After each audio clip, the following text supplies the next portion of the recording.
Hi, my name is Rikansha Anand. I'm a fourth year chemical engineering student, and this is my honours presentation on the use of rain gardens for stormwater treatment for the Waikato Engineering Design Show 2021. So what is rainwater? Rainwater which flows across the ground is called stormwater runoff. It flows across impervious surfaces such as roads, parking lots, roofs of homes and buildings, as well as driveways, from which it then travels to lakes, rivers and local waterways without treatment, while carrying the pollutants from the impervious surfaces along.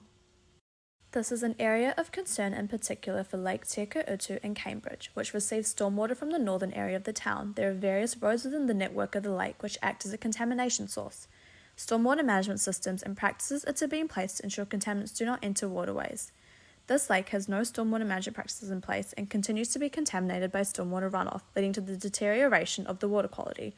Rain gardens are a proposed method by the Waikato Council to allow for filtration of pollutants from high traffic loading areas and catchment zones.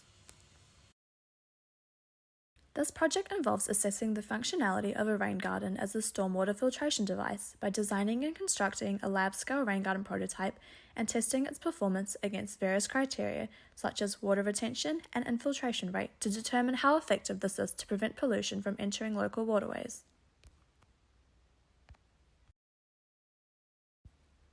As per the method, there are three main sections: the design, the construction, and the testing.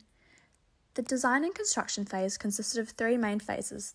The first being the inlet point, where a pump is used to feed stormwater to the rain garden. The next being phase 2, where various layers of soils, gravels, and sands are used to build a natural filter system, as well as plantations on top to act as a physical barrier for incoming water. The final phase is a collection device, where the post-rain garden filtered water is collected. A total of 5 rainfall events were simulated of varying lengths and intensities to test the rain garden and see if such factors would affect its performance. The following is a demonstration of how the system functions.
It was found that once the runoff entered the rain garden, it stayed in the system for an average of 30 seconds before coming out the exit again.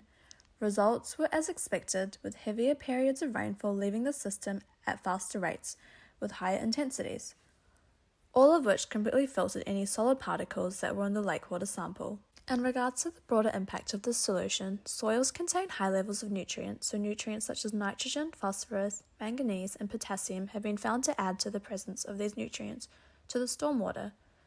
As well as this, the compost is an organic fertilizer, which would have affected the results as well. A recommendation would be to reduce the concentration of this. As a concluding point, the rain garden prototype was effective at removing solid contamination from the stormwater runoff from the lake. However, in regards to nutrients and metal contaminants, further investigation is required to make the system as effective as possible. Further recommendations include increasing the soil depth so water is able to spend more time in the system, as currently the stormwater runoff does not remain in the system for long enough for effective nitrate removal. As well as this, the topsoil depth as well as the sand depth can be increased independently to determine if this affects the system's ability to better remove nitrates and metals. Furthermore, it would be recommended to test with lake water from various sites in order to obtain more variety in terms of contaminants for testing purposes.